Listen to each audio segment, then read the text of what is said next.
കൂടുതൽ സമയം അതിന് ചെലവഴിക്കേണ്ടതായിട്ട് വന്നു. 2 ആഴ്ച കൊണ്ടൊക്കെ തീർക്കാമെന്ന് വിചാരിച്ചു. പക്ഷേ 4 ആഴ്ച നമുക്ക് അത് പഠിക്കാനായിട്ട് എടുക്കേണ്ടതായിട്ട് വന്നു. അതിന്റെ കാരണം വളരെ ദീർഘമായിരിക്കുന്ന ഒരു കാലഘട്ടമായിരുന്നു 7-ാം അധ്യായം. വാസ്തവത്തിൽ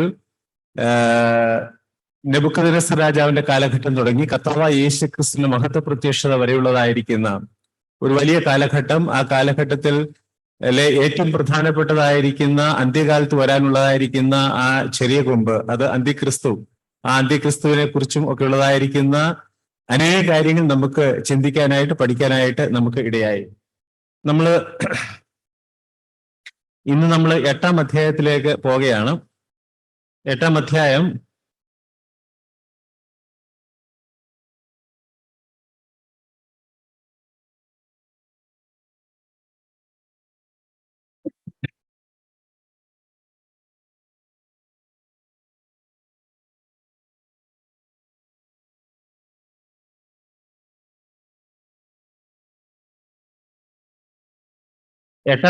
വാസ്തവത്തില് നമ്മൾ 7-ാം അധ്യായമായിട്ട് കമ്പയർ ചെയ്യുമ്പോൾ വളരെ ലളിതമായിരിക്കുന്ന അധ്യായമാണ്. അത് ഏതാണ്ട് 400 താഴെയുള്ള വർഷങ്ങളെ കുറിച്ചുള്ളതായിരിക്കുന്ന ഒരു പ്രവചനമാണ്. അത് വാസ്തവത്തിൽ ദാനിയേലിന്റെ കാലഘട്ടം തുടങ്ങി, അഥവാ മേദ്യ-പേർഷ്യ രാജാക്കന്മാരുടെ കാലഘട്ടം തുടങ്ങി, പിന്നീട് വന്നതായിരിക്കുന്ന യവന സാമ്രാജ്യത്തെക്കുറിച്ചും മാത്രം ഉള്ളതായിരിക്കുന്ന ഒരു പ്രവചനമാണ്. അതിന്റെ നിവൃത്തിയായിട്ട് നമുക്ക് വേണമെങ്കിൽ അന്ത്യക്രിസ്തുവിനെയും നമുക്ക് ഈ ഭാഗത്ത് കാണാനായിട്ട് സാധിക്കും. പക്ഷേ അതിന്റെ ഫസ്റ്റ് ഫുൾഫിൽമെന്റ് അത് യവന സാമ്രാജ്യത്തോടുകൂടി അവസാനിക്കുന്നതായിട്ടാണ് 8-ാം അധ്യായത്തിൽ നമുക്ക് കാണാനായിട്ട് സാധിക്കുന്നത്.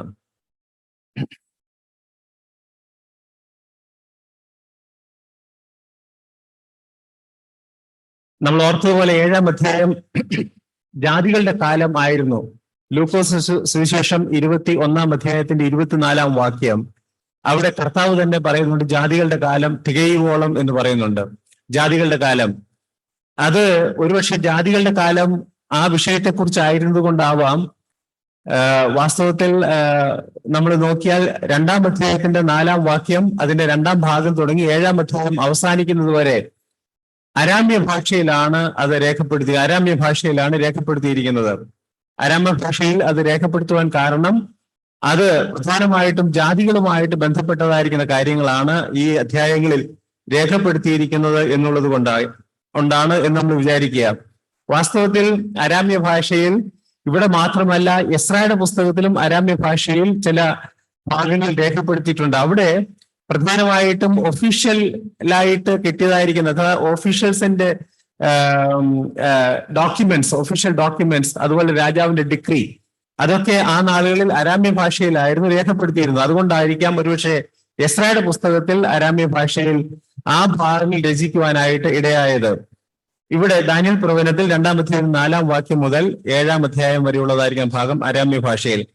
എന്നാൽ 1-ാം അധ്യായവും 2-ാം അധ്യായത്തിന്റെ 4-ാം വാക്യം, അതിന്റെ ആദ്യത്തെ ഭാഗം, 4-ാം അധ്യായത്തിന്റെ ആദ്യത്തെ ഭാഗം വരെ, 4-ാം വാക്യത്തിന്റെ ആദ്യത്തെ ഭാഗം വരെയും 8-ാം അധ്യായം മുതൽ അവസാനം വരെയും എബ്രായ ഭാഷയിലാണ് രേഖപ്പെടുത്തിയിരിക്കുന്നത്. അപ്പോൾ നമുക്കറിയാം ദാനിയേൽ പ്രവചനം, നമ്മൾ അത് പഠിച്ചതാണ്. ദാനിയേൽ പ്രവചനം 2 ഭാഷയിലാണ് രേഖപ്പെടുത്തിയിരിക്കുന്നത്, അരാമ്യ ഭാഷയിലും അതുപോലെ തന്നെ എബ്രായ ഭാഷയിലും. ഇത് നമ്മൾ 1-ാം വാക്യം നമുക്ക് വായിക്കാം. 1-ാം വാക്യം, ദാനിയേൽ എന്ന് എനിക്ക് ആദിയിൽ ഉണ്ടായതിനു ശേഷം ബേൽഷസ്സർ രാജാവിന്റെ വാഴ്ചയുടെ 3-ാം ആണ്ടിൽ ഒരു ദർശനം ഉണ്ടായി. ആർക്കെങ്കിലും വായിക്കാൻ താല്പര്യമുള്ളവർക്ക് വാസ്തവത്തിൽ ഈ മൈക്ക് എടുത്ത് വെച്ചാൽ, മൈക്കുണ്ടെങ്കിൽ വായിക്കാവുന്നതാണ്. ഇവിടെ നമ്മൾ വായിക്കുന്നത് ദാനിയേൽ എനിക്ക് ആദിയിൽ ഉണ്ടായതിനു ശേഷം എന്ന് വെച്ചാൽ 7-ാം അധ്യായത്തിൽ സംഭവിച്ചതിന് ശേഷം, 7-ാം അധ്യായത്തിൽ താൻ കണ്ട ദർശനത്തിന് ശേഷം അവിടെ നമ്മൾ വായിക്കുന്നത് ബേൽഷസ്സർ രാജാവിന്റെ വാഴ്ചയുടെ 3-ാം ആണ്ടിൽ ഒരു ദർശനം ഉണ്ടായി. 7-ാം അധ്യായത്തിലെ ദർശനം ബേൽഷസ്സർ രാജാവിന്റെ വാഴ്ചയുടെ 1-ാം ആണ്ടില്. അത് നമുക്ക് BC 552 ഈ ദർശനം കാണുന്നത്. ബേൽഷസ്സർ രാജാവ് നമുക്കറിയാം കൽദയ രാജാക്കന്മാരിൽ ഏറ്റവും അവസാനത്തെ രാജാവാണ്. എന്ന് വെച്ചാൽ നെബൂഖദ്നേസറിന്റെ രാജവംശത്തിൽ അത് അദ്ദേഹത്തിന്റെ മക്കളല്ല മരുമക്കളും ഒക്കെയാണ് എന്ന് വന്നാലും, മരുമക്കളുടെ തലമുറയാണ് എന്ന് വന്നാൽ, കൽദയ രാജാവിന്റെ രാജവംശത്തിൽ ഏറ്റവും അവസാനത്തെ രാജാവായിരുന്നു ബേൽഷസ്സർ. അന്ന് ദാനിയേലിന് ഏതാണ്ട് 71 വയസ്സുണ്ട്. അപ്പൊ 71 വയസ്സുള്ളതായി വൃദ്ധനായിട്ടാണ് താൻ ഈ ദർശനം കാണുന്നത്. ഓർത്തതുപോലെ 390 വർഷം, ഏതാണ്ട് 390 വർഷത്തെ പ്രോഫസിയാണ് ഇവിടെ ഈ ഭാഗത്ത് നമുക്ക് കാണാൻ സാധിക്കുന്നത്. വാസ്തവത്തിൽ ഈ അധ്യായം 8-ാം അധ്യായം നമ്മൾ പഠിച്ചാൽ 8-ാം അധ്യായത്തിൽ വളരെ കൃത്യമായിരിക്കുന്ന, ഇതിനേക്കാൾ കൃത്യമായിട്ടൊരു പ്രോഫസി പറയാൻ സാധ്യമല്ലാത്ത രീതിയിൽ അത്ര കൃത്യമായിട്ട് നമുക്ക് 8-ാം അധ്യായത്തിലെ പ്രോഫസി കാണാനായിട്ട് സാധിക്കും. ഏതാണ്ട് BC 160, ക്രിസ്തുവിന് 164 വർഷം വരെ ആന്റിയോക്കസ് എപ്പിഫാനോസ് എന്ന് പറയുന്നതായിരിക്കുന്ന ഗ്രീക്ക് രാജാവിന്റെ മരണം വരെയുള്ളതായിരിക്കുന്ന പ്രോഫസിയാണ് നമുക്ക് ഈ 8-ാം അധ്യായത്തിൽ കാണുവാനായിട്ട് കഴിയുന്നത്. രണ്ടാമത്തെ വാക്യം ഞാനൊരു ദർശനം കണ്ടു. ഏലാം സംസ്ഥാനത്തിലെ ശൂഷൻ രാജധാനിയിലായിരുന്നപ്പോൾ അത് കണ്ടു. ഞാൻ ഊലായി നദീതീരത്ത് നിൽക്കുന്നതായി ദർശനത്തിൽ കണ്ടു. ഏലാം സംസ്ഥാനത്തിലെ ശൂഷൻ രാജധാനി, നമുക്കറിയാം കൽദേ രാജാക്കന്മാരുടെ രാജധാനി എവിടെയാ? എവിടെയാ? ബാബിലോണിലാണ് കൽദേ രാജാക്കന്മാരുടെ രാജധാനി. അത് ബാബിലോൺ എന്ന് പറയുന്നത് അത് ഇറാഖിലാണ്. ബാബിലോൺ എന്ന് പറയുന്നത് ഇറാഖിലാണ്. എന്നാൽ ഇവിടെ നമ്മൾ കാണുന്നത് ദാനിയേൽ ഇപ്പൊ നിൽക്കുന്ന എവിടെയാ? ശൂഷൻ രാജധാനിയാണ്. ശൂഷൻ രാജധാനി സാധാരണഗതിയിൽ പേർഷ്യൻ രാജാക്കന്മാരുടെ രാജധാനിയാണ് കണക്കാക്കുന്നതല്ല, അവരുടെ രാജധാനിയാണ്. അപ്പൊ എങ്ങനെയാണ് ദാനിയേൽ പേർഷ്യൻ രാജാക്കന്മാരുടെ രാജധാനിയിൽ ചെന്നത് എന്ന് ചോദിച്ചാൽ അതിനു മുമ്പ് ഇത് എന്ന് കാണിച്ചു തരാം. ബാബിലോൺ നിങ്ങൾ കാണാൻ സാധിക്കും. അത് ഇറാഖിലാണ്. സൂസൻ രാജധാനി ഇവിടെ ഉണ്ട്. ഏലാം സംസ്ഥാനം അത് ഇറാനിലാണ്. ഇനി ഇവിടെ ഒരു നദിയുണ്ട്, ഊലായി നദി. അത് കാണാം, നമുക്ക് താഴോട്ട് കാണാനായിട്ട് സാധിക്കും.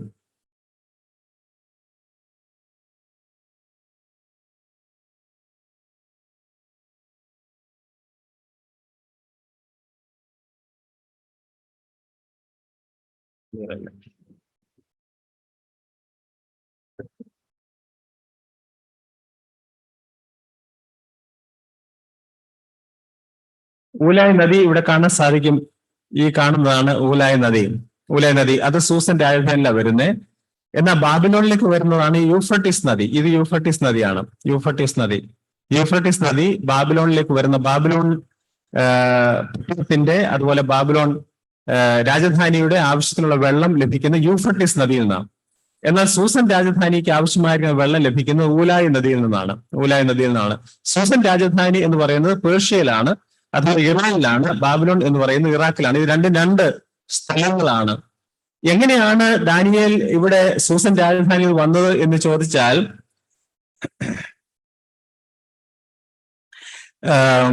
BC 552 ഈ വിഷയം കാണുന്നത്, അല്ലേ? 552 നമ്മൾ കണ്ടോ? BC 552 വിഷയം കാണുന്നത്. ആ സമയത്ത് ഏലാം സൂഷൻ രാജധാനിയും ബാബിലോണിന്റെ കയ്യിലായിരുന്നു. അതിന് 3 വർഷം കഴിഞ്ഞിട്ടാണ്, 3 years after that, in 549 BC, media Persian രാജാക്കന്മാർ ഏലാം പിടിച്ചെടുക്കുവാനായിട്ടിടയായി. അപ്പം ഈ ദർശനം കാണുന്ന സമയത്ത് ഈ സ്ഥലം ഏലാം എന്ന് പറയുന്ന സംസ്ഥാനവും അതുപോലെ ശൂഷൻ രാജധാനിയും, ഏലാം എന്ന് പറയുന്ന സംസ്ഥാനവും സൂസൻ രാജധാനിയും അല്ലെങ്കിൽ ശൂഷൻ രാജധാനിയും അത് ഈ ദർശനം കാണുന്ന സമയത്ത് അത് ബാബിലോൺ രാജാക്കന്മാരുടെ കീഴിലായിരുന്നു. പിന്നീട് 3 വർഷം കഴിഞ്ഞിട്ട് അത് പേർഷ്യൻ രാജാക്കന്മാരെ പിടിച്ചെടുക്കുവാനായിട്ട് ഇടയായി. നമ്മൾ അടുത്ത വാക്യം, 3-ാമത്തെ വാക്യം ആർക്കെങ്കിലും വായിച്ചോളാം. ഞാൻ തലമുക്കിയപ്പോൾ 2 കൊമ്പുള്ള ഒരു ആട്ടുകൊറ്റൻ നദീതീരത്ത് നിൽക്കുന്നത് കണ്ടു. ആ കൊമ്പുകൾ നീണ്ടതായിരുന്നു. ഒന്ന് മറ്റേതിനേക്കാൾ അധികം നീണ്ടത് ഒടുക്കം മുളച്ചു വന്നതായിരുന്നു. ഇവിടെ നമുക്ക് ഈ പടത്തില് ഒരു ആട്ടുകൊറ്റനെ കാണുവാനായിട്ട് സാധിക്കും. ഒരു ആട്ടുകൊറ്റൻ, 2-horned ram, രണ്ട് കൊമ്പുള്ളതായിരിക്കുന്ന ആട്ടുകൊറ്റൻ. അതിലൊരു കൊമ്പ് ചെറുതാണ്, മറ്റൊരു കൊമ്പ് വലുതാണ്. ഈ വലിയ കൊമ്പ് പിന്നീട് മുളച്ചു വന്നതാണ് നമ്മളിവിടെ വായിക്കുന്നത്, അല്ലേ? ഒരു ആട്ടുകൊറ്റൻ നദീതീരത്ത് നിൽക്കുന്നത് കണ്ടു. ആ കൊമ്പുകൾ നീണ്ടവയായിരുന്നു. ഒന്ന് മറ്റേതിനേക്കാൾ അധികം നീണ്ടതായിരുന്നു. അധികം നീണ്ടത് ഒടുക്കം മുളച്ചു വന്നതായിരുന്നു, അല്ലേ? ഇത് കാണാൻ സാധിക്കും. വളരെ നീണ്ടതായിരിക്കും ഒരു കൊമ്പ്, ഒരു ചെറിയ കൊമ്പ്. അതിൽ തന്നെ നീണ്ടതാണ്, പക്ഷെ കമ്പാരിറ്റീവ്ലി ചെറുതായിരിക്കുന്ന ഒരു കൊമ്പ്. 20ാമത്തെ വാക്യത്തിൽ ഈ ആട്ടുകൊറ്റൻ ആരാണ് എന്ന് വളരെ വ്യക്തമായിട്ട് പറയുന്നുണ്ട്. 2 കൊമ്പുള്ളതായി നീ കണ്ട ആട്ടുകൊറ്റൻ പാർസ്യ രാജാക്കന്മാരെ കുറിക്കുന്നു. അപ്പൊ നമുക്ക് സംശയമില്ല ഈ ആട്ടുകൊറ്റൻ ആരാണ് എന്നുള്ള കാര്യത്തിൽ. 20ാമത്തെ വാക്യത്തിൽ നമുക്ക് കാണാൻ കഴിയും ആ ആട്ടുകൊറ്റൻ പാർസ്യ രാജാക്കന്മാരെയാണ് കുറിക്കുന്നത്. പാർസ്യ രാജാക്കന്മാർ, പേർഷ്യൻ രാജാക്കന്മാരെയാണ് ഈ ആട്ടുകൊറ്റൻ കുറിക്കുന്നത്. അധികം നീണ്ടത് ഒടുക്കം മുളച്ചു വന്നത് എന്ന് പറയുവാൻ കാര്യം, വാസ്തവത്തിൽ ഈ മേദ്യ പേർഷ്യ രാജാക്കന്മാരിൽ ആദ്യം ഉണ്ടായിരുന്ന സാമ്രാജ്യം അത് മേദ്യ സാമ്രാജ്യമായിരുന്നു. മേദ്യ സാമ്രാജ്യമാണ് ആദ്യം വന്നത്. അതായിരുന്നു ആദ്യത്തെ സാമ്രാജ്യം. അവരുടെ ആദ്യ കാലഘട്ടങ്ങളിൽ പേർഷ്യൻ സാമ്രാജ്യം എന്ന് പറയുന്നത് പേർഷ്യൻ രാജാക്കന്മാർ ഒരു ചെറിയ രാജ്യമായിട്ട് അത്ര വലിയ രാജ്യമായിരുന്നില്ല. പിന്നീടാണ് അവര് മുൻപോട്ട് വരുവാനായിട്ടും അവർ മേദ്യ രാജാവ് സാമ്രാജ്യത്തെ തകർത്ത് അവരെ കീഴടക്കുവാനായിട്ടും ഇടയായത്. പിന്നീട് പേർഷ്യൻ സാമ്രാജ്യം നമുക്കറിയാം അവര് ബാബിലോണിനെയും ഒക്കെ കീഴടക്കാനായിട്ട് ഇടയായി. ലിഡിയ എന്ന് പറയുന്നതായിരിക്കും വേറൊരു സാമ്രാജ്യത്തെ കീഴടക്കി അത് വളരെ വേഗം വളരുവാനായിട്ട് ഇടയായി. അതാണ് നമ്മളിവിടെ കാണുന്നത്. അധികം നീണ്ടത് ഒടുക്കം മുളച്ചു വന്നതാണ്, പക്ഷേ അത് അധികം നീണ്ടതായിട്ട് മറ്റേതിനെക്കാട്ടിൽ വലുതായിട്ട് വരുവാനായിട്ടിടയായി. മേദ്യ രാജാക്കന്മാരായിരുന്നു ആദ്യം, സാമ്രാജ്യമാണ് ആദ്യം എസ്റ്റാബ്ലിഷ് ചെയ്തത്. പക്ഷേ ഏതാണ്ട് 100 വർഷം കഴിഞ്ഞിട്ട് BC 600-ലാണ് പേർഷ്യൻ സാമ്രാജ്യം അഥവാ പേർഷ്യൻ രാജാക്കന്മാർ അവര് വരുന്നത്, രാജ്യമായിട്ട് വരുന്നത്. ഇവിടെ നമ്മൾ 4-ാം വാക്യത്തിൽ ആ ആട്ടുകൊറ്റൻ പടിഞ്ഞാറോട്ടും വടക്കോട്ടും തെക്കോട്ടും ഇടിക്കുന്നത് ഞാൻ കണ്ടു. ഒരു മൃഗത്തിനും അതിന് മുമ്പാകെ നിൽക്കാൻ കഴിഞ്ഞില്ല, അതിന്റെ കയ്യിൽ നിന്ന് രക്ഷിക്കുന്നവനും ആരുമില്ല. അത് ഇഷ്ടം പോലെ ചെയ്ത് വമ്പ് കാട്ടിപ്പോന്നു.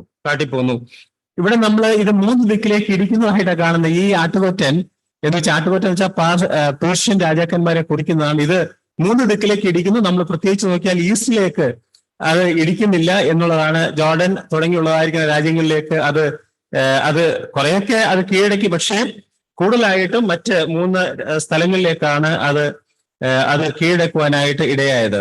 ഇനി 5-ാമത്തെ വാക്യം. ഞാൻ നോക്കിക്കൊണ്ടിരിക്കുമ്പോൾ ഒരു കോലാട്ടുകൊറ്റൻ പടിഞ്ഞാറ് നിന്ന് നിലം തൊടാതെ സർവ്വഭൂതലത്തിലും കൂടി വന്നു. ആ കോലാട്ടുകൊറ്റന് കണ്ണുകളുടെ നടുവിൽ വിശേഷമായ ഒരു കൊമ്പുണ്ടായിരുന്നു. അതെ, ഇവിടെ നമ്മൾ കാണുന്ന വേറൊരു കോലാട്ടുകൊറ്റൻ. അപ്പൊ ആദ്യത്തെ ഒരു കോലാട്ടുകൊറ്റനുണ്ട്. അത് ഏതാണ് എന്ന് നമുക്കറിയാം. അത് പാർസ്യ രാജാക്കന്മാരെ. 21-ാമത്തെ വാക്യം അത് ഞാൻ വായിക്കാം. പരിവരുത്ത കോലാട്ടുകൊറ്റൻ യവന രാജാവും അതിന്റെ കണ്ണുകളുടെ നടുവിലുള്ള വലിയ കൊമ്പ് 1-ാമത്തെ രാജാവുമാകുന്നു. ഇവിടെ വളരെ കൃത്യമായിട്ട് തന്നെ ഈ വേദപുസ്തകത്തിൽ രേഖപ്പെടുത്തി നൽകിയിട്ടുണ്ട് ആരാണ് 2-ാമത്തെ കൊമ്പ്, 2-ാമത്തെ കോലാട്ടുകൊറ്റൻ എന്നുള്ളത് വളരെ വ്യക്തമായിട്ട് രേഖപ്പെടുത്തിയിട്ടുണ്ട്. 21-ാം വാക്യത്തിൽ അത് യവന രാജാവാണ്, അതിന്റെ കണ്ണുകളുടെ നടുവിലുള്ള വലിയ കൊമ്പ് 1-ാമത്തെ രാജാവുമാകുന്നു. അപ്പൊ നമ്മൾ കണ്ടു ആദ്യത്തെ ഒരു ആട്ടുകൊറ്റനെ കണ്ടു, അത് പേർഷ്യൻ രാജാക്കന്മാരെയാണ് കുറിക്കുന്നത്. എന്നാൽ 2-ാമത്തെ ഈ കോലാട്ടുകൊറ്റൻ അത് യവന രാജാക്കന്മാരെയാണ് കുറിക്കുന്നത്. ഈ കോലാട്ടുകൊറ്റന്റെ പ്രത്യേകത നമ്മൾ ഒന്ന് ശ്രദ്ധിക്കുക. കോലാട്ടുകൊറ്റൻ നിലം തൊടാതെ സർവ്വഭൂതലത്തിലും കൂടി വന്നു. നമ്മൾ വാസ്തവത്തിൽ ഈ കോലാട്ടുകൊറ്റനെ കുറിച്ച് നമ്മൾ 7-ാം അധ്യായത്തിൽ കണ്ടതല്ലേ. 7-ാം അധ്യായത്തിൽ അവിടെ നമ്മൾ 7-ാം അധ്യായത്തിന്റെ 6-ാം വാക്യം അവിടെ പുള്ളിപ്പുലിയായിട്ടാണ് ഈ യവന രാജാവിനെ കാണിക്കുന്നത് അല്ലെ. പുള്ളിപ്പുലിക്ക് സമാനമായി മറ്റൊന്നിനെ കണ്ടു, അതിന്റെ മുതുകത്ത് പക്ഷിയുടെ 4 ചെറിയുണ്ടായിരുന്നു എന്ന് നമ്മൾ 7-ാം അധ്യായത്തിൽ വായിക്കുന്നു. എന്ന് വെച്ചാൽ വളരെ വേഗം രാജ്യങ്ങളെ കീഴടക്കുവാൻ കഴിവുള്ളവരായിരുന്നു ഈ യവന രാജാക്കന്മാർ അല്ലെ. യവന രാജാക്കന്മാർ പ്രത്യേകിച്ച് അലക്സാണ്ടർ ചക്രവർത്തി. നമ്മൾ ഇവിടെയും വായിക്കുന്നുണ്ട് ഈ 8-ാം അധ്യായത്തിലും. അവിടെ ഈ കൊമ്പ് കണ്ണുകളുടെ നടുവിൽ വലിയ കൊമ്പ് 1-ാമത്തെ രാജാവ് എന്ന് പറയുന്നത് അലക്സാണ്ടർ ചക്രവർത്തിയാണ്. അലക്സാണ്ടർ ചക്രവർത്തി നമുക്കറിയാം ഏതാണ്ട് 10 വർഷം 12 വർഷത്തിനിടയിൽ തനിക്ക് അറിയാവുന്നതായിരിക്കും സകല രാഷ്ട്രങ്ങളെയും താൻ കീഴടക്കുവാനായിട്ട് ഇടയായി അല്ലെ. നമുക്കറിയാം അതിന് അവസാനം താൻ ബാബിലോണിലായിരിക്കുമ്പോഴാണ് താൻ മരിക്കാനിടയായത്. അപ്പം ചെറിയ ഒരു കാലഘട്ടം കൊണ്ട് തന്നെ അനേക രാഷ്ട്രങ്ങളെ കീഴടക്കുവാനായിട്ട് ഇടയായി. നമ്മൾ വാസ്തവത്തിൽ 7-ാം അധ്യായത്തിൽ അവിടെ നമ്മൾ വായിക്കുന്ന 7-ാം അധ്യായത്തിന്റെ 6-ാം വാക്യത്തിന്റെ അവസാനം അതിന് ആധിപത്യം ലഭിച്ചു എന്ന് നമ്മൾ വായിക്കുന്നു. അതിന് ആധിപത്യം ലഭിച്ചു എന്ന് വെച്ചാൽ ദൈവമാണ് അത് ആ വലിയ ശക്തി യവന രാജാവിന് കൊടുത്തത് എന്നുള്ളത് നമുക്ക് കാണാനായിട്ട് സാധിക്കും. ഇവിടെ നമ്മൾ നോക്കൂ ഒരു പടം. ഈ പടത്തിൽ ഒരു കോലാട്ടുകൊറ്റൻ വളരെ വേഗം നിലം തൊടാതെ പറന്നു വരുന്നത് നമുക്ക് കാണാനായിട്ട് സാധിക്കും. അത് വന്നിട്ട് കണ്ട ഒരു വലിയ കൊമ്പുണ്ട്, ഒരു ചെറിയ അതിന് നടുക്കുന്ന ഒരു കൊമ്പ് വരുന്നുണ്ട്. ആ കൊമ്പ് വന്ന് നേരെ പേർഷ്യൻ സാമ്രാജ്യത്തിന്മേൽ ഇടിക്കുക, വളരെ ശക്തിയോടുകൂടി ഇടിക്കാനായിട്ട് പോകുന്നതായ രംഗമാണ് നമുക്ക് ഈ പടത്തിൽ കാണുവാനായിട്ട് സാധിക്കുന്നത്. ഈ രണ്ടാമതുണ്ട് കോലാട്ടുകൊറ്റൻ, അത് യവന രാജാക്കന്മാരെയും, മറ്റേ ആട്ടുകൊറ്റൻ, രണ്ട് കൊമ്പുള്ളതാരെയും ആട്ടുകൊറ്റൻ അത് മേദ്യ പേർഷ്യ രാജാക്കന്മാരെയുമാണ് കാണിക്കുന്നത്.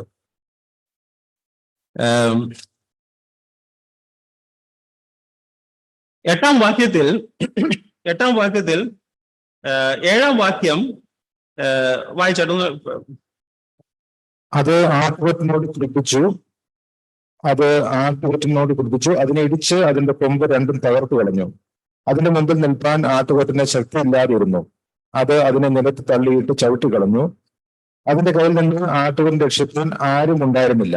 8-ാമത്തെ വാക്യം. കോലാട്ടുകൊറ്റൻ ഏറ്റവും വലുതായി തീർന്നു. എന്നാൽ അത് ബലപ്പെട്ടപ്പോൾ വലിയ കൊമ്പ് തകർന്നുപോയി. അതിന് പകരം ആകാശത്തിലെ 4 കാറ്റിന് നേരെ ഭംഗിയുള്ള 4 കൊമ്പ് മുളച്ചു വന്നു. 4 കൊമ്പ് മുളച്ചു വന്നു. വാസ്തവത്തിൽ ഇതുവരെ ഈ കണ്ടതായിരിക്കുന്ന ഭാഗം വരെ നമ്മൾ 7-ാം അധ്യായത്തിലും പഠിച്ചത് തന്നെയാണ്. അവിടെ 7-ാം അധ്യായത്തിന്റെ 6-ാം വാക്യത്തിൽ നമ്മൾ എന്താ കണ്ടേ? 7-ാം അധ്യായത്തിന്റെ 6-ാം വാക്യം, മൃഗത്തിന് 4 തലയും ഉണ്ടായിരുന്നു എന്ന് പറയാം, അല്ലെ? 4 തല, അന്ന് നമ്മൾ കണ്ടതാണ് 4 തല എന്ന് പറയുന്നത്. ഈ അലക്സാണ്ടർ ചക്രവർത്തി വളരെ വേഗം മരിക്കാനായിട്ടിടയായി. മരിച്ചു കഴിഞ്ഞപ്പോ തനിക്ക് തന്റെ രാജ്യം 4ആയിട്ട് ഡിവൈഡ് ചെയ്ത് പോകുവാനായിട്ടിടയായി. തന്റെ 4 ജനറൽസ്, തന്റെ 4 സൈന്യാധിപന്മാർ, അവർ തന്റെ രാജ്യം 4ആയിട്ട് ഡിവൈഡ് ചെയ്ത് അത് ഓരോരുത്തരെടുത്തു. അതാണ് നമ്മൾ 7-ാം അധ്യായത്തിൽ പഠിച്ചത്. അത് തന്നെയാണ് ഇവിടെയും കാണുന്നത്. 8-ാം അധ്യായത്തിന്റെ 7-ാം വാക്യത്തിൽ 8-ാം വാക്യത്തിൽ എന്നാൽ അത് ബലപ്പെട്ടപ്പോൾ വലിയ കൊമ്പ് തകർന്നു പോയി. അതിനു പകരം ആകാശം 4 കാറ്റ് നേരെ ഭംഗിയുള്ള 4 കൊമ്പ് മുളച്ചു വന്നു. അത് നമുക്കറിയാം. വലിയ കൊമ്പ് തകർന്നു പോയി എന്ന് പറയുമ്പോൾ അലക്സാണ്ടർ ചക്രവർത്തിയുടെ പെട്ടെന്നുള്ളതായിരിക്കുന്ന മരണം. അങ്ങനെ അലക്സാണ്ടർ ചക്രവർത്തി പെട്ടെന്ന് മരിക്കാൻ ഇടയായത് മുഖാന്തരം തന്റെ രാജ്യം 4ആയിട്ട് ഡിവൈഡ് ചെയ്ത് 4 ജനറൽസ് അത് 4ആയിട്ട് ഡിവൈഡ് ചെയ്ത് അവര് എടുക്കാനായിട്ട് ഇടയായി. അതാണ് ഇവിടെ കാണുന്നത്. 4 കൊമ്പ് നേരെ ഭംഗിയുള്ള 4 കൊമ്പ് മുളച്ചു വന്നു. അവയിൽ ഒന്നിൽ നിന്ന് ഒരു ചെറിയ കൊമ്പ് പുറപ്പെട്ടു. ഈ ചെറിയ കൊമ്പിനെ കുറിച്ച് പറയാനായിട്ടാണ് വാസ്തവത്തിൽ ഈ ആദ്യത്തെ 8 വാക്യങ്ങൾ ഇവിടെ ദർശനത്തിലൂടെ പ്രവാചകന് കാണിച്ചു കൊടുക്കുന്നത്. ഇതിനൊരു പ്രിയാമ്പിൾ പോലെ, ഒരു ആമുഖം പോലെയാണ് വാസ്തവത്തിൽ ഈ അധ്യായത്തിന്റെ പ്രധാനപ്പെട്ടതായിരിക്കുന്ന ചെറിയ കൊമ്പിനെ കുറിച്ച് പറയാനായിട്ടാണ് വാസ്തവത്തിൽ അതിന് മുമ്പുള്ളതായിരിക്കുന്ന ഇത്രയും ഭാഗം ഇവിടെ പ്രവാചകന് കാണിച്ചു. കാര്യം നമ്മളിത് വാസ്തവത്തിൽ 7-ാം അധ്യായത്തിൽ നമ്മൾ പഠിച്ചത് തന്നെയാണ്. അല്പം വ്യത്യസ്തമായ നിലയിൽ 7-ാം അധ്യായത്തിൽ പുള്ളിയായിട്ടും കരടിയായിട്ടും ഒക്കെ കാണിച്ചത് ഇവിടെ കോലാട്ടുകൊറ്റനായിട്ടും ആട്ടുകൊറ്റൻ എന്നൊക്കെ കാണിച്ച് 2 കൊമ്പുള്ള കാട്ടുകൊറ്റൻ എന്നൊക്കെ വ്യത്യസ്തമായ നിലയിൽ കാണിച്ചു എന്നല്ലാതെ ഒരേ കാര്യം തന്നെയാണ് ഇത്രയും നേരം നമ്മൾ വാസ്തവത്തിൽ 7-ാം അധ്യായത്തിൽ പഠിച്ചു തന്നെയാണ് നമുക്ക് കാണുവാനായിട്ട് കാണുന്നത്. 9-ാമത്തെ വാക്യം, അവയിൽ ഒന്നിൽ നിന്ന് ചെറിയ കൊമ്പ് പുറപ്പെട്ടു എന്ന് കാണുക. ഇനി അതിനിടയ്ക്ക് വേറെ കാര്യം കൂടി ഞാൻ ഓർപ്പിക്കാൻ. 8-ാം വാക്യത്തിൽ, എന്നാൽ അത് ബലപ്പെട്ടപ്പോൾ വലിയ കൊമ്പ് തകർന്നുപോയി. അത് ബലപ്പെട്ടപ്പോൾ, വാസ്തവത്തിൽ ആ പ്രയോഗം വളരെ പ്രധാനമാണ്. ബലപ്പെട്ടപ്പോൾ എന്നുള്ള 8-ാം അധ്യായത്തിൽ 8-ാം വാക്യത്തിൽ കോലാട്ടുകൊറ്റൻ ഏറ്റവും വലുതായി തീർന്നു. എന്നാൽ അത് ബലപ്പെട്ടപ്പോൾ, നമ്മൾ 7-ാം അധ്യായത്തിൽ നമ്മൾ കണ്ടു അവൻ ആധിപത്യം ലഭിച്ചു എന്ന് കണ്ടു. എന്ന് വെച്ചാൽ ദൈവം അവന് പ്രത്യേകമായിരിക്കുന്ന യവന സാമ്രാജ്യത്തിന് വളരെ വേഗം തന്നെ സാമ്രാജ്യങ്ങളെ കീഴടക്കുവാനുള്ള കഴിവ് കൊടുത്തു. അതിന്റെ പ്രയോജനം എന്താ ഉണ്ടായെന്ന് ചോദിച്ചാൽ, ബലപ്പെട്ടത് കൊണ്ടുള്ള പ്രയോജനം എന്താന്ന് ചോദിച്ചാൽ, നമുക്കറിയാം അവർ ചെയ്ത ഏറ്റവും പ്രധാനപ്പെട്ടതായിരിക്കുന്ന കാര്യം ഗ്രീക്ക് ലാംഗ്വേജ് ലോകമെമ്പാടും അവരുടെ രാഷ്ട്രങ്ങളെല്ലാം അവർ പടർത്തുവാനായിട്ടിടയായി. അന്ന് അവർ സംസാരിച്ചിരിക്കുന്ന ഭാഷയാണ് കൊയിനെ ഗ്രീക്ക് എന്ന വാക്ക്. കൊയിനെ എന്ന വാക്കിന്റെ അർത്ഥം കോമൺ എന്നേ സാധാരണ ഗ്രീക്ക് എന്നർത്ഥം. കാര്യം സാധാരണ ഗ്രീക്ക് അല്ലാതെ അവരുടെ സാഹിത്യ ഗ്രീക്ക് ഉണ്ട്. പണ്ട് കാലങ്ങളിലൊക്കെ നമ്മുടെ മലയാളം അറിയാം. നമ്മുടെ മലയാളം വാസ്തവത്തിൽ സൽമൺ സാറിന്റെ ഒക്കെ ചില പാട്ടുകൾ നമുക്കിപ്പോ മനസ്സിലാവത്തില്ല. കാര്യം എന്താ, അദ്ദേഹത്തിന്റെ മലയാളത്തിൽ ഒരുപാട് സംസ്കൃതവും പിന്നെ സാഹിത്യമൊക്കെ ഉണ്ട്. പക്ഷേ സാധാരണ നമ്മളൊക്കെ സംസാരിക്കുന്ന മലയാളം പോലെ കൊയിനെ ഗ്രീക്ക് എന്ന് വെച്ചാൽ സാധാരണ മലയാളം എന്നർത്ഥം.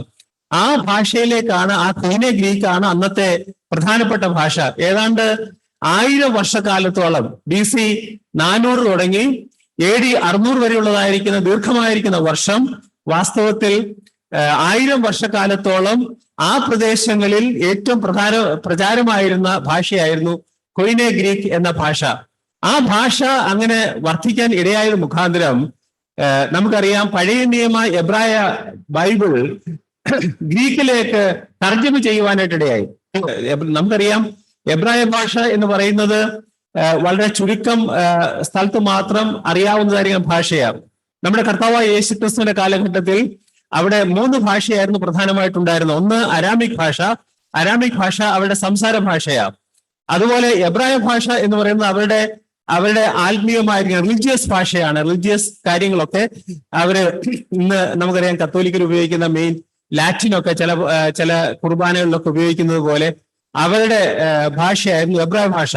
എന്നാൽ സാഹിത്യ ഭാഷയായിരുന്നു കൊയിനെ ഗ്രീക്ക്, ഗ്രീക്ക് ഭാഷ മെയിൻ ആയിട്ട് കൊയിനെ ഗ്രീക്ക് എന്ന് പറയുന്നത് കൊയിനെ ഗ്രീക്ക് ഓർ ഗ്രീക്ക് ഭാഷയായിരുന്നു അവരുടെ സാഹിത്യ ഭാഷ കർത്താവിന്റെ കാലഘട്ടത്തിൽ.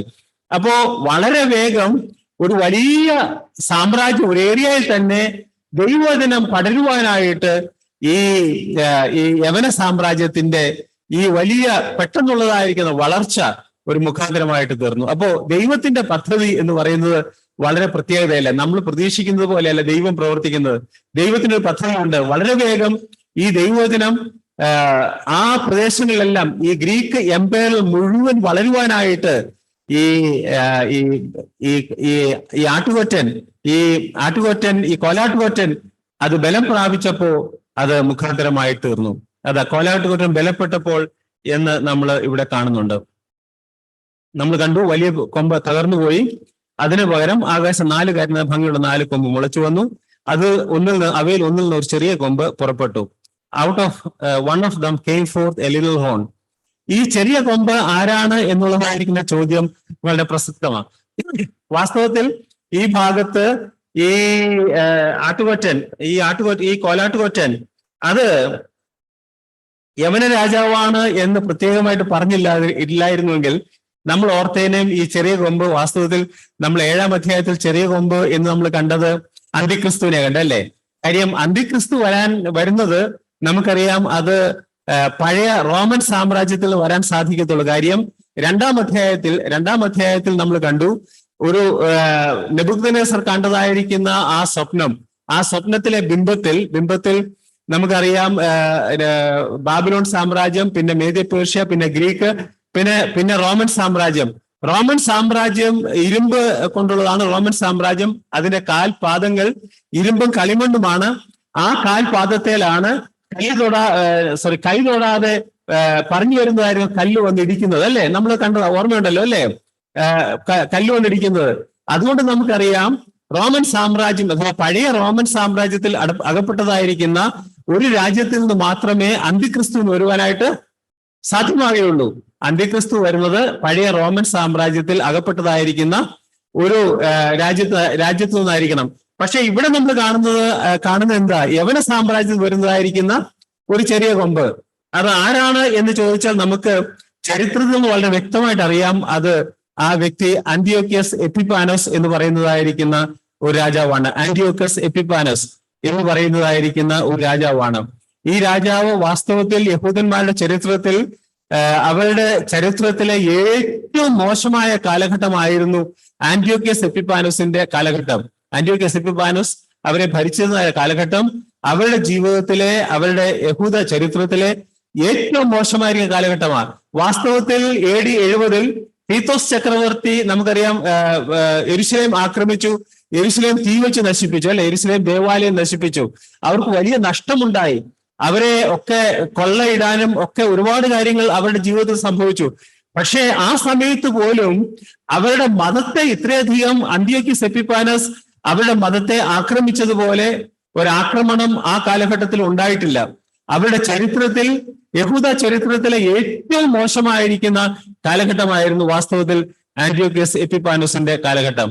ആന്റിയോക്കസ് എപ്പിഫാനസ് ആരാണ് എന്ന് ചോദിച്ചാൽ, അലക്സാണ്ടർ ചക്രവർത്തിയുടെ രാജ്യം 4ആയിട്ട് ഡിവൈഡ് ചെയ്തു പോയപ്പോ അതിൽ ഒരു സൈന്യാധിപൻ, രാജാവായ സൈന്യാധിപന്റെ പേരാണ് സെലൂക്കസ് വൺ നിക്കാട്ടോർ എന്ന് പറയുന്ന രാജാവ്, സെലൂക്കസ് വൺ നിക്കാട്ടോർ എന്ന് പറയുന്ന രാജാവ്, അദ്ദേഹത്തിന്റെ പാരമ്പര്യത്തിൽപ്പെട്ട ഒരാളാണ് ആന്റിയോക്കസ് എപ്പിഫാനസ് എന്ന് പറയുന്നതായിരിക്കുന്ന രാജാവ്. അലക്സാണ്ടർ ചക്രവർത്തിയുടെ രാജ്യം 4 ഡിവൈഡ് ചെയ്തു പോയപ്പോ അതിൽ അകപ്പെട്ടതായിരിക്കുന്ന സെലൂക്കസ് വൺ നിക്കാട്ടർ എന്ന് പറയുന്നതായിരിക്കുന്ന രാജാവിന്റെ അതുപോലെ സൈന്യാധിപന്റെ വംശപാരമ്പര്യത്തിൽപ്പെട്ട ആളാണ് ആന്റിയോക്കസ് എപ്പിഫാനസ്. അദ്ദേഹത്തിന്റെ പേര് വാസ്തവത്തില് വേറെയായിരുന്നു. താൻ രാജാവായപ്പോഴാണ് ആന്റിയോക്കസ് എന്ന പേര് സ്വീകരിച്ചത്. താൻ എടുത്ത പേരാണ് എപ്പിഫാനസ് എന്നുള്ള പേര്. എപ്പിഫാനസ് എന്ന വാക്കിന്റെ അർത്ഥം ഗോഡ് മാനിഫെസ്റ്റ് എന്ന, ദൈവം വെളിപ്പെടുന്നു എന്നുള്ളതാണ്. നമുക്കറിയാം പഴയ നിയമകാലത്തിലും ഇന്നും അങ്ങനെയുണ്ട് കേട്ടോ. രാജാക്കന്മാരൊക്കെ അവര് ദൈവമാണ് എന്ന് വിചാരിച്ചിട്ടുണ്ട് അല്ലേ. വാസ്തവത്തില് നെബൂഖദ്നേസർ രാജാവ് ഓർത്ത് താൻ ഒരു ഹാഫ് ദൈവമാണെന്ന് താൻ ഓർത്തെ. അതുപോലെ നമുക്കറിയാം ബെൽഷസ്സർ രാജാവ് ബെൽഷസ്സർ അല്ലല്ലോ, മേദിനായ ദാര്യാവേശ് ഒരു ബിംബം ദാര്യാവേശ് രാജാവ് ഒരു വിളംബരം പ്രസിദ്ധമാക്കി. എന്താ പ്രസിദ്ധമാക്കിയത്? എല്ലാവരും എന്നോട് മാത്രമേ പ്രാർത്ഥിക്കാവൂ എന്ന് ഒരു വിളംബരം ഉണ്ടാക്കിയത് നമുക്ക് 6-ാം അധ്യായത്തിൽ നമ്മൾ പഠിക്കാനിടയായി. അപ്പൊ അവരുടെ ഒരു രീതിയാണ് ഞങ്ങളെ തന്നെ ദൈവമാണ് എന്നുള്ളതായിരിക്കുന്ന ആ ചിന്ത. എപ്പിഫാനസ് എന്ന വാക്കിന്റെ അർത്ഥം ഗോഡ് മാനിഫെസ്റ്റ് എന്ന് വെച്ചാൽ he thought that he is from God or he is reflecting God. അദ്ദേഹത്തെ മറ്റുള്ളവര് അടക്കം പറയുന്ന വാക്ക് കേട്ടോ, നേരെ വിളിക്കുന്നതല്ല, അടക്കം പറയുന്ന പേരാണ് എപ്പിമാനസ് എന്ന് പറഞ്ഞാൽ the mad man or the mad ആന്റിയോക്ക് എപ്പിമാനസ് എന്ന്. എപ്പിമാനസ് എന്ന് വെച്ചാൽ അദ്ദേഹം ഒരു വാസ്തവത്തിൽ ഒരു അല്പം ഒരു വട്ടുള്ളതായിരിക്കുന്ന വ്യക്തിയാണ്.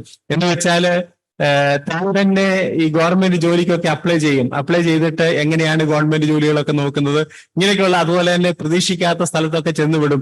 പബ്ലിക് ബാത്ത് ഫെസിലിറ്റീസിലൊക്കെ പെട്ടെന്ന് ചാടിക്കയറി ചെല്ലും. എവിടെയൊക്കെയാ പുള്ളി ചെല്ലുക എന്നുള്ളത് അദ്ദേഹത്തിന് മാത്രമേ അറിയത്തുള്ളൂ. അതുകൊണ്ട് അദ്ദേഹത്തെ ചിലരൊക്കെ വിളിച്ച് എപ്പിമാനസ് എന്നുള്ള പേരുണ്ടായിരുന്നു. അദ്ദേഹത്തിന്റെ ക്യാപിറ്റലായിരുന്നു അന്ത്യോക്യ എന്ന് പറയുന്നതായിരിക്കുന്ന ക്യാപിറ്റല്. പ്രവൃത്തികളുടെ പുസ്തകം 11-ാം അധ്യായത്തിൽ അവിടെ നമുക്കറിയാം, അവിടെ വെച്ചാണ് ആദ്യമായിട്ട് അന്ത്യോക്യയിൽ വെച്ചാണ് ആദ്യമായിട്ട് ക്രിസ്ത്യാനി എന്ന പേര് ഉണ്ടായത്. അപ്പോസ്തല പ്രവൃത്തി 11-ാം അധ്യായത്തിന്റെ 21-ാമത്തെ വാക്യത്തിൽ ആദ്യം അന്ത്യോക്യയിൽ വെച്ച് ശിഷ്യന്മാർക്ക് ക്രിസ്ത്യാനികൾ എന്ന പേരുണ്ടായി. അന്ത്യോക്യയിൽ വെച്ച് അന്ത്യോക്യയിൽ വെച്ച്. അതുപോലെ 13-ാം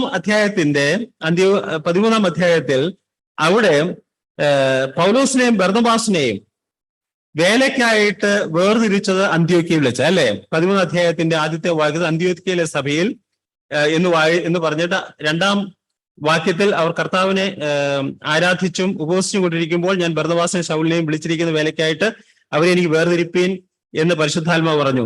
അപ്പൊ ആദിമ കാലഘട്ടത്തിൽ യെരുശലേം കഴിഞ്ഞാൽ ഏറ്റവും പ്രധാനപ്പെട്ടതായിരിക്കുന്ന ക്രിസ്ത്യാനികളുടെ കേന്ദ്രമായിരുന്നു അന്ത്യോക്യ. അവിടെ ഒരു വലിയ യഹൂദ ഗ്രൂപ്പ് ഉണ്ടായിരുന്നു. അതുപോലെ തന്നെ അവിടെ വലിയ ജാതികളുടെയും ഒരു സംഖ്യ ഉണ്ടായിരുന്നു. അപ്പൊ യഹൂദന്മാരും ജാതികളും അടങ്ങുന്നതായിരിക്കുന്ന വലിയൊരു കൂട്ടം അവിടെ ക്രിസ്ത്യാനികളായി. വാസ്തവത്തിൽ യെരുശലേമിൽ നമുക്കറിയാം കൂടുതൽ യഹൂദന്മാരാണ് അവിടുത്തെ ക്രിസ്ത്യാനികൾ. പക്ഷെ അന്ത്യോക്യയിൽ വന്നപ്പോ അവിടെ ജാതികളും ഉണ്ടായിരുന്നു ധാരാളം ക്രിസ്ത്യാനികളായിട്ട്. അപ്പോ യഹൂദന്മാരും ജാതികളും തമ്മിലുള്ളതായിരിക്കുന്ന ആ ക്രിസ്തുവിൽ നാം ഒന്നാണ് എന്നുള്ളതായിരിക്കുന്ന ആ കോൺസെപ്റ്റ് വാസ്തവത്തിൽ അന്ത്യോക്യയോട് ചേർന്നാണ് അത് വന്നത് എന്നുള്ളത് നമുക്കറിയാം. എന്ന് വെച്ചാൽ അത് കൂടുതൽ പ്രബലപ്പെട്ടത് അവിടെ നിന്നാണ്. അപ്പോൾ അന്ത്യോക്യ എന്ന് പറയുന്ന സ്ഥലം വളരെ പ്രധാനപ്പെട്ടതായിരുന്നു. അന്ത്യോക്യയായിരുന്നു Antiochus എപ്പിഫാനോസിന്റെ capital.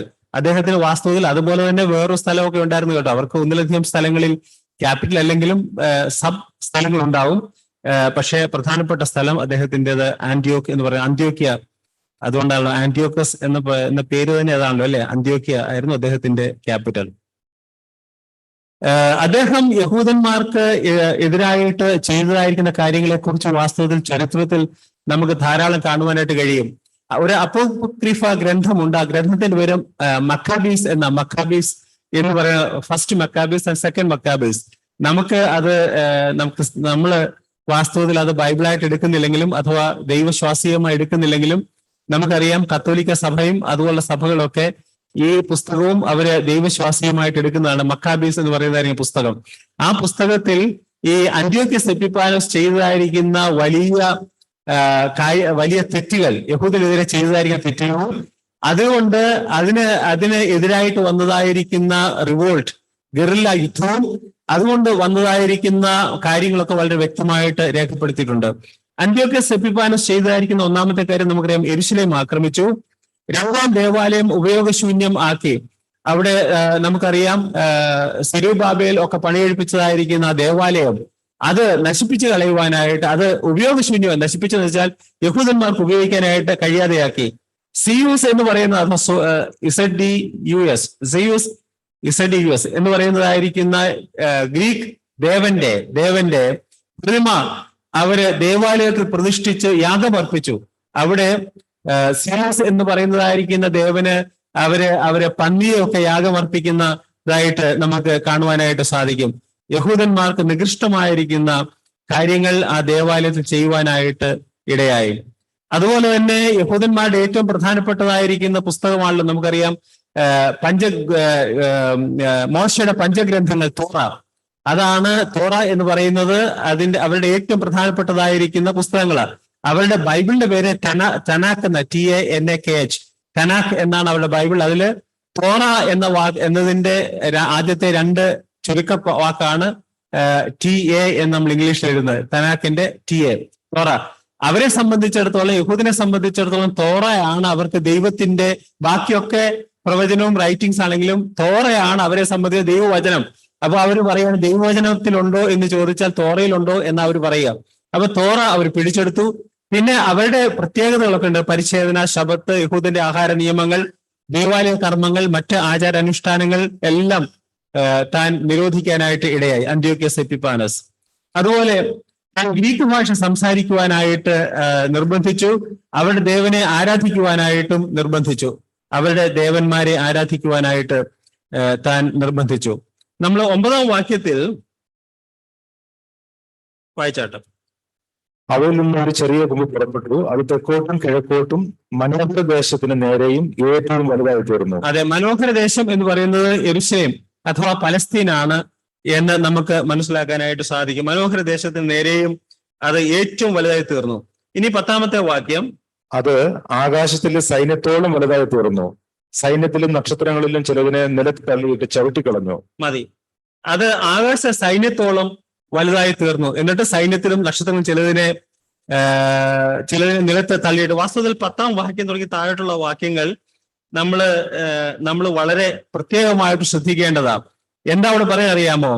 ആന്റിയോക്ക് was successful in bringing some Jewish priest to idolatry. അപ്പോൾ ഇവിടെ സൈന്യത്തിലും നക്ഷത്രത്തിലും എന്ന് പറയുന്നത് യഹൂദ പൗരോഹിത്യത്തെ കുറിച്ച്, യഹൂദ പൗരോഹിത്യം. ഈ ഭാഗം നമ്മൾ പഠിച്ചാൽ നമുക്ക് മനസ്സിലാവും. നമ്മൾ ചെയ്തതായിരിക്കുന്ന കാര്യം, ചില യഹൂദ പുരോഹിതന്മാരെയും അതുപോലെ അവരുടെ പ്രധാനപ്പെട്ട വ്യക്തികളെയും തന്റെ ഐഡലട്രി, തന്റെ വിഗ്രഹാരാധനയെ കൊണ്ടുവരുവാനായിട്ട് തനിക്ക് സാധിച്ചു. വാസ്തവത്തിൽ നമ്മൾ നോക്കിയാൽ, യഹൂദന്റെ ചരിത്രം നോക്കിയാൽ, ബാബിലോൺ വരെയുള്ള കാലഘട്ടം, ബാബിലോൺ സാമ്രാജ്യം വരെയുള്ള കാലഘട്ടത്തിൽ അവര് ഈ ബിംബങ്ങളെ ആരാധിക്കുന്ന കാര്യത്തിൽ എന്ന് വെച്ചാൽ അവരുടെ ജീവിതത്തിൽ ബിംബാരാധന ഒരു പ്രധാനപ്പെട്ട വിഷയമായിരുന്നു. എന്ന് വെച്ചാൽ അവര് സത്യദൈവത്തെ ആരാധിക്കുന്നതിനേക്കാൾ കൂടുതൽ ബിംബങ്ങളെ ആരാധിക്കുമായിരുന്നു. ബാബിലോൺ കാലഘട്ടം വരെ. അതുകൊണ്ടാണ് ദൈവം അവരെ ബാബിലോണിലേക്ക് അയച്ചു. അതിനു മുമ്പ് അശൂറിലേക്ക് അയച്ചു. അശൂർ വന്ന് 10 ഗോത്രങ്ങളെ കൊണ്ടുപോയി, 2 ഗോത്രങ്ങളെ വന്ന് ബാബിലോൺ കൊണ്ടുപോയി. ഇതൊക്കെ കൊണ്ടുപോകാനുള്ള കാരണം എന്താണെന്ന് ചോദിച്ചാല്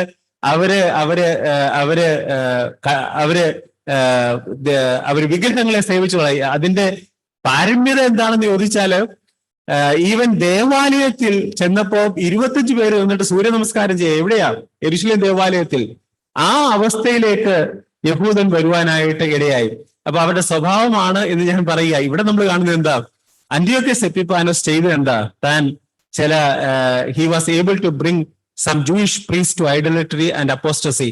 Apostasy എന്ന് വെച്ചാൽ നമുക്കറിയാം വിശ്വാസത്യാഗം, അല്ലെ? വിശ്വാസത്യാഗം അവര് ചെയ്യാനായിട്ട് ഇടയായി. 11ാം വാക്യം അത് വായിച്ചാട്ടും. അത് സൈന്യത്തിന്റെ അധിപതിയോളം തന്നെ താൻ വലുതാക്കി, അവനുള്ള നിരന്തര ഹോമയാഗം അവഹരിക്കുകയും അവൻ വിശുദ്ധ മന്ദിരം ഇടിച്ചു കളയുകയും ചെയ്തു. മതി. ഇവിടെ നമ്മൾ വായിക്കുന്നത്, ഇംഗ്ലീഷ് വായിക്കുമ്പോൾ by him the daily sacrifice was taken away and the place of his sanctuary was cast down, by him എന്ന. പക്ഷെ ഇംഗ്ലീഷ്, മലയാളത്തിൽ കുറച്ചുകൂടെ ക്ലിയർ ആണ്. അവനുള്ള എന്നാണ്, ഫോർ ഹിം എന്നാണ്. അവനുള്ള എന്ന് വെച്ചാൽ യഹോവയ്ക്കുള്ളതായിരിക്കുന്ന. അവനുള്ള എന്ന വാക്കിന്റെ അർത്ഥം യഹോവയ്ക്കുള്ളതായിരിക്കുന്ന. 11ാം വാക്യത്തിൽ അവൻ എന്താ ചെയ്തത്? ഒന്ന്, അത് സൈന്യത്തിന്റെ അധിപതിയോളം തന്നെത്താൻ വലുതാക്കി അവനുള്ള നിരന്തര ഹോമയാഗം അപഹരിച്ചു, അല്ലെ? ഒന്ന്, സൈന്യത്തിന്റെ അധിപതിയോളം തന്നെത്താൻ അവൻ വലുതാക്കി എന്ന് വെച്ചാൽ അവൻ ദൈവമാണ് എന്ന് തന്നെ, അഥവാ അവൻ ദൈവമാണ് എന്ന് തന്നെ അങ്ങ് ചിന്തിച്ചു. നമുക്കറിയാം, ഈ സാത്താനെ കുറിച്ച് നമ്മൾ പഠിച്ചപ്പോ നമ്മൾ അത് പഠിച്ചത് എന്താ? സാത്താനും ആദ്യം ചെയ്തത് എന്താ?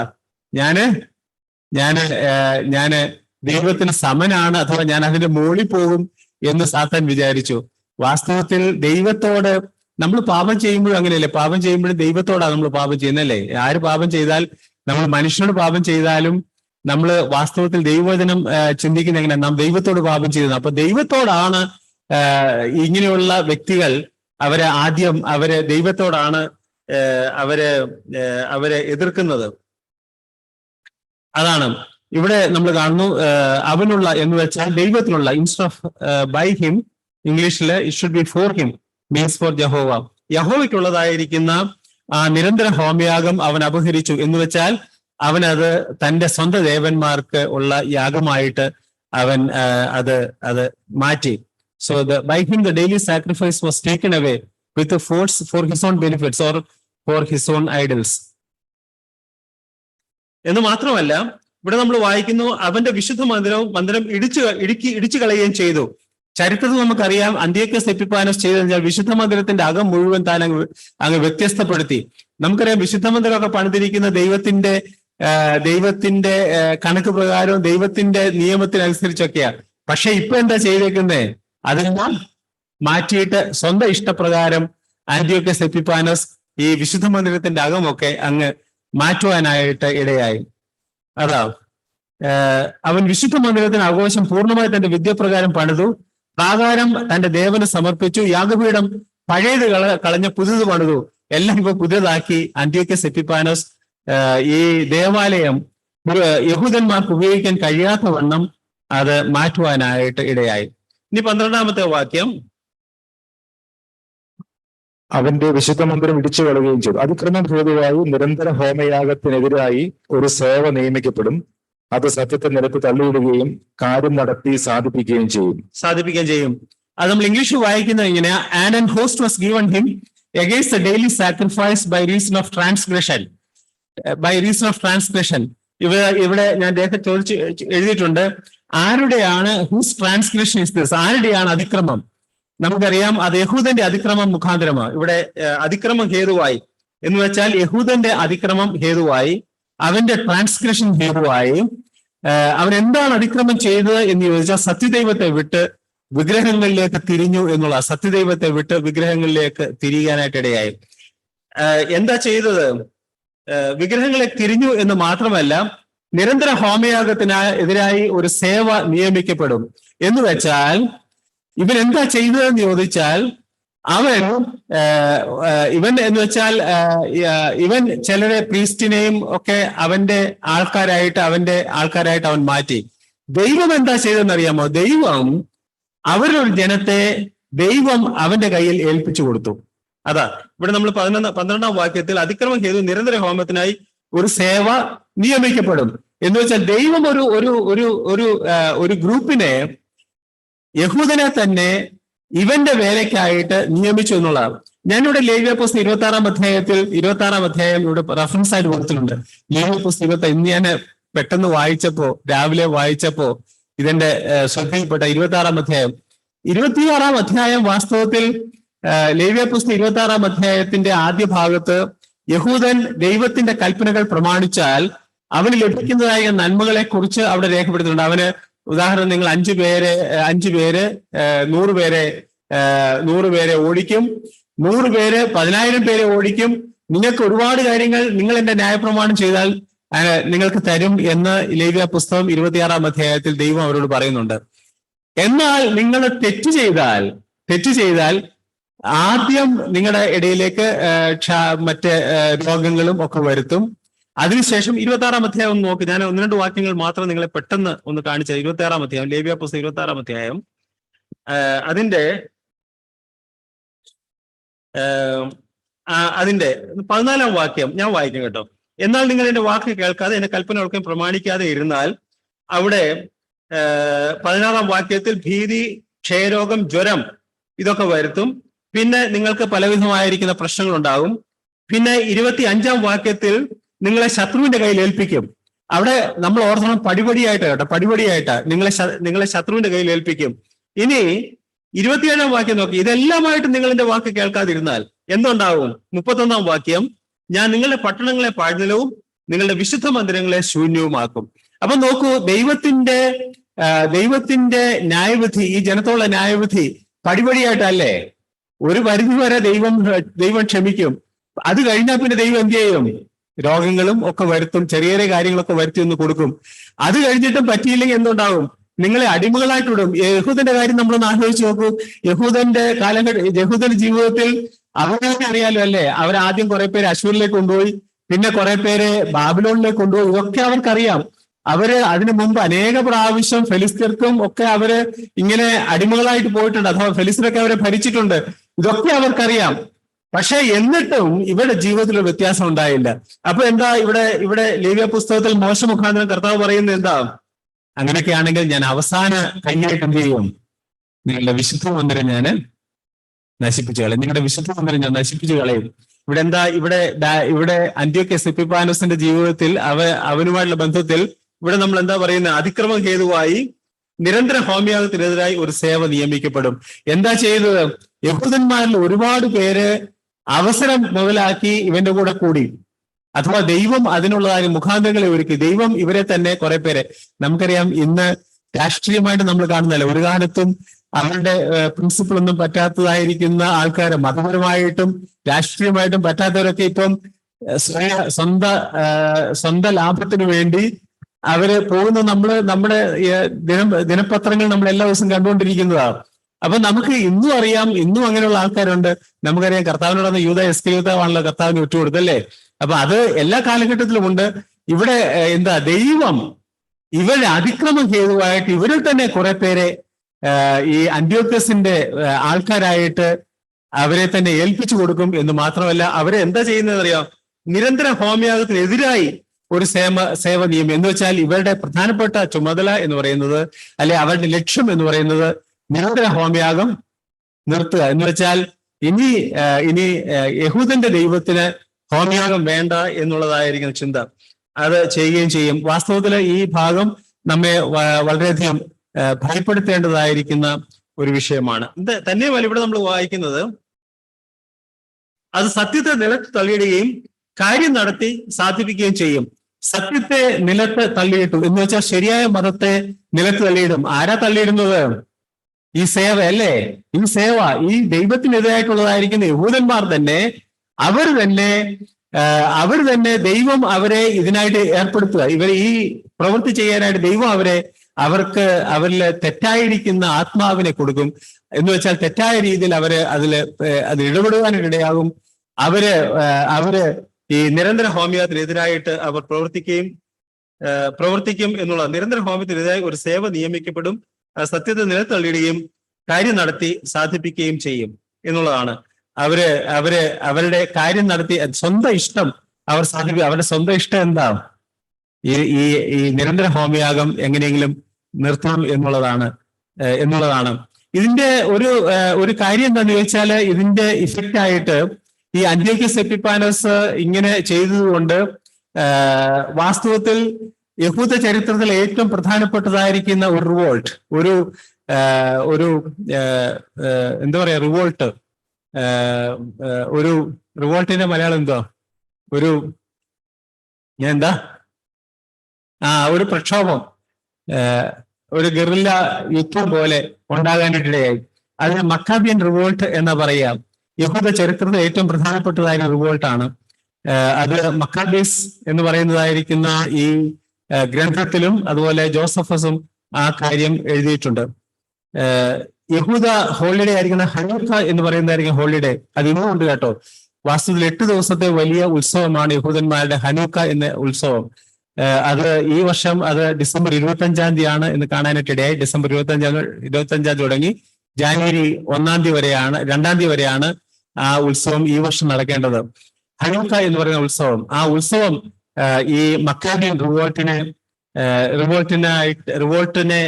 റിവോൾട്ടിനെ വിജയത്തെ ഓർപ്പിക്കാനായിട്ട് ജൂദാസ് മക്കാബിയസ് എന്ന് പറയുന്നതായിരിക്കുന്ന ഒരു യഹൂദ പുരോഹിതനാണ് അത് ലീഡ് ചെയ്തത്.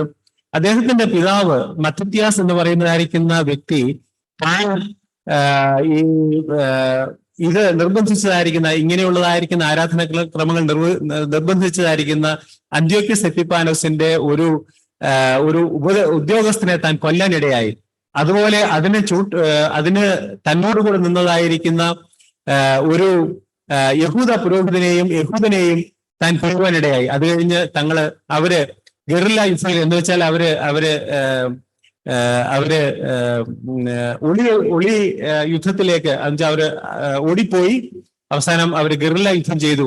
ഏതാണ്ട് 7 വർഷം അവര് ആ യുദ്ധം ചെയ്തു. 7 വർഷത്തിന് ശേഷം അവർക്ക് വീണ്ടും തങ്ങളുടെ ഈ ദേവാലയം തിരിച്ച് സ്ഥാപിക്കാനായിട്ട് ഇടയായി. 13-14 വാക്യം കൂടെ വായിക്കാം, പെട്ടെന്ന് നിർത്താൻ കേട്ടോ. അനന്തരം ഒരു വിശുദ്ധൻ സംസാരിക്കുന്നത് ഞാൻ കേട്ടു. സംസാരിച്ചുകൊണ്ടിരുന്ന വിശുദ്ധനോട് മറ്റൊരു വിശുദ്ധൻ മതി. ഒരു 14-ാം വാക്യത്തിൽ അവസാനം വായിച്ചാൽ അവൻ അവനോട് 2300 സന്ധ്യയും ഉഷസ്സും തിരികോളം തന്നെ പിന്നെ വിശുദ്ധ മന്ദിരം യഥാസ്ഥാനപ്പെടും. അപ്പൊ 2 വിശുദ്ധന്മാർ തമ്മിൽ സംസാരിക്കുക. അത് ദാനിയേൽ കേൾക്കുക. 2 വിശുദ്ധന്മാർ എന്ന് പറയുന്നത്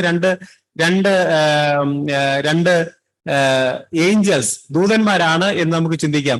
അപ്പൊ 2 ഏഞ്ചൽസ് തമ്മിൽ സംസാരിക്കുക. എന്നിട്ട് അപ്പം അവര് പറയുന്നത് എന്താ പറയുക, ഇത് എത്രത്തോളം നിലനിൽക്കും, ഈ അന്ത്യോക്യസ് എപ്പിഫാനോസിന്റെ ഈ പീഠ എത്രത്തോളം കാലം നിലനിൽക്കും എന്ന് ചോദിക്കുമ്പോൾ അവിടെ പറയുക എന്താ, 2300 സന്ധ്യയും ഉഷസ്സും തികയോളം തന്നെ പിന്നെ വിശുദ്ധ മന്ദിരം യഥാസ്ഥാനപ്പെടും.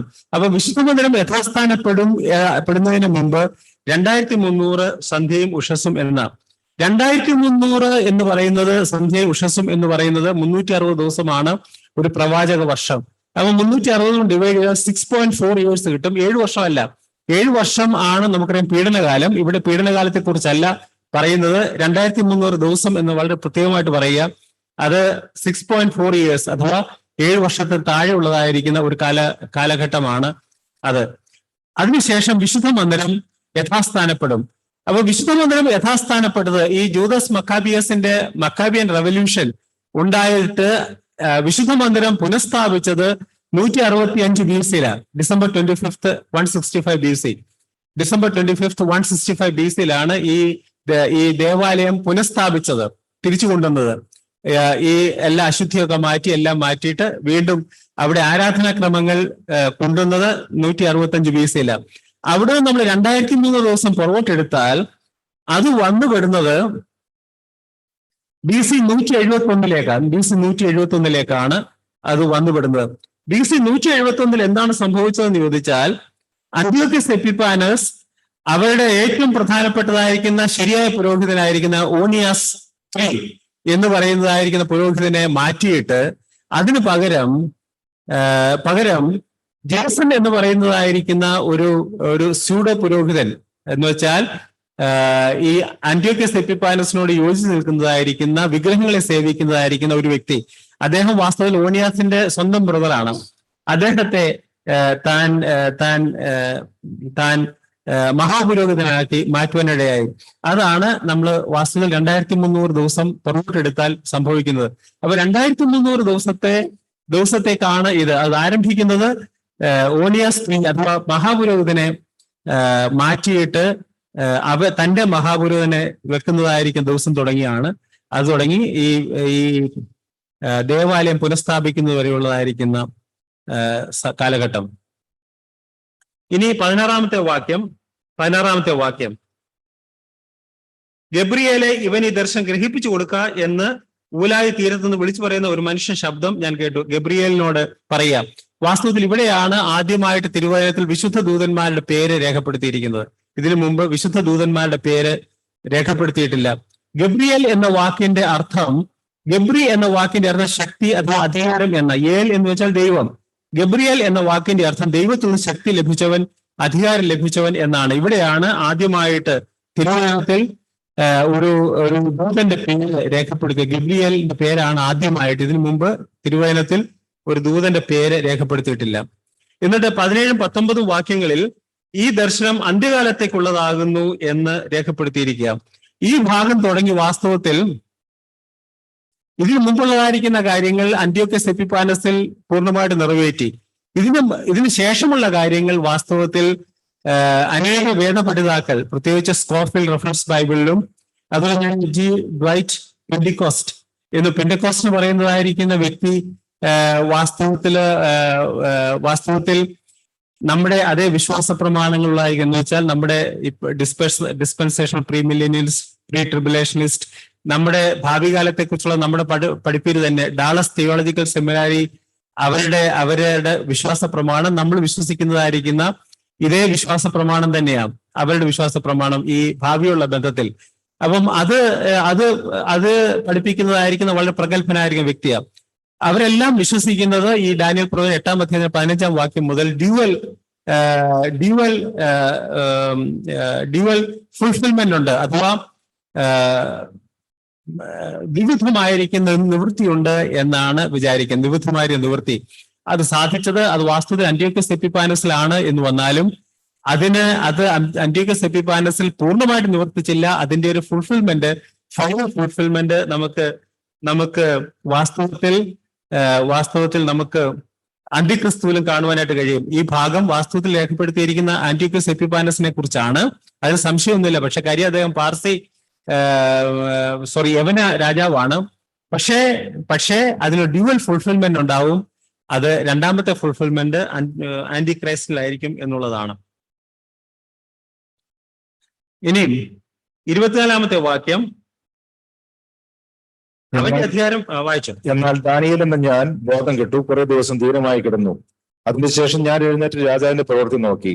ഞാൻ 24-ാമത്തെ വാക്യം. അവന്റെ അധികാരം വലുതായിരിക്കും, സ്വന്തം ശക്തിയാൽ അല്ലതാനും. അവൻ അതിശയമാവണ്ണം നാശം പ്രവർത്തിക്കുകയും കൃതാർത്ഥനായി അത് അനുഷ്ഠിക്കുകയും പലരെയും വിശുദ്ധ ജനത്തെയും നശിപ്പിക്കുകയും ചെയ്യും. അത് അന്ത്യോക്യസ് എപ്പിഫാനസിനെ കുറിച്ചാണെങ്കിലും ഇത് നമുക്ക് ആന്റിക്രൈസ്റ്റിനെ കുറിച്ചും കാണാനായിട്ട് സാധിക്കും, അല്ലേ? അവന്റെ അധികാരം വലുതായിരിക്കും, സ്വന്തം ശക്തിയാൽ അല്ലതാനും. നമ്മൾ വെളിപ്പാട് പുസ്തകം നോക്കിയാൽ 13-ാം അധ്യായത്തിൽ അന്തിക്രിസ്തുവിനെ കുറിച്ച് പറയുമ്പോൾ അവിടെയും രേഖപ്പെടുത്തിയിട്ടുണ്ട് അന്തിക്രിസ്തുവിന് ഉള്ളതായിരിക്കുന്ന മുഴുവൻ പവർ ലഭിക്കുന്ന സാത്താനിൽ നിന്നാണ്. അവിടെ സർപ്പം ആണ് അവന് പൂർണ്ണമായിരിക്കുന്ന അധികാരം കൊടുക്കുന്നത്. വെളിപ്പാട് പുസ്തകം 13-ാം അധ്യായത്തിൽ അന്തിക്രിസ്തുവിനെ കുറിച്ച് പറയുമ്പോൾ അവിടെ രേഖപ്പെടുത്തിയിട്ടുണ്ട്. അതാണ് ഇവിടെയും കാണുന്നത്. അവന്റെ സ്വന്തം ശക്തിയാൽ അല്ലതാനും. അവൻ അതിശയമാണ്, നാശം പ്രവർത്തിക്കും, കൃതാർത്ഥനായി അത് അനുഷ്ഠിക്കും. എന്ന് വെച്ചാൽ കൃതാർത്ഥനായി അനുഷ്ഠിക്കും എന്ന് വെച്ചാൽ അതിന്റെ അർത്ഥം എന്താവും? അത് ഞാൻ ചെയ്യുന്നത് എന്റെ ചുമതലയാണ് എന്ന് വിചാരിക്കും. വാസ്തവത്തിൽ ഹിറ്റ്ലറൊക്കെ യഹൂദന്മാരെ കൊന്നത് അങ്ങനെയാണ്. ഹിറ്റ്ലർ വിചാരിച്ചത് എന്റെ ജീവിതത്തിന്റെ ഏറ്റവും പ്രധാനപ്പെട്ട ലക്ഷ്യം എന്ന് പറയുന്നത് ചില ട്രൈബ്സിനെയൊക്കെ വൈപ്പ് ഔട്ട് ചെയ്യുക എന്നുള്ളതാണ്. അപ്പൊ അതാണ് ഹിറ്റ്ലർ ചെയ്തത്. എന്ന് പറയുന്നത് പോലെ അന്ത്യോക്യസ് എപ്പിഫാനസിന്റെ ലക്ഷ്യം എന്ന് പറയുന്നത് യഹൂദന്മാരെ കൊല്ലുക എന്നുള്ളതാണ്. എന്ന് വെച്ചാൽ അതിന്റെ ഡ്യുവൽ ഫുൾഫിൽമെന്റ് നമുക്ക് അന്ത്യക്രിസ്തുവിലും കാണുവാനായിട്ട് സാധിക്കും. പിന്നീട് നമ്മൾ 25-ാം വാക്യത്തിന്റെ അവസാനം എതിർത്ത് നിന്ന് കൈ തൊടാതെ തകർന്നു പോവുകയും ചെയ്യും. താൻ കർത്താവിനോട് എതിർത്തു നിന്നു. വാക്യം 25-ൽ നമ്മൾ കാണുന്നു, താൻ കർത്താവിനോട് എതിർത്തു നിന്നു.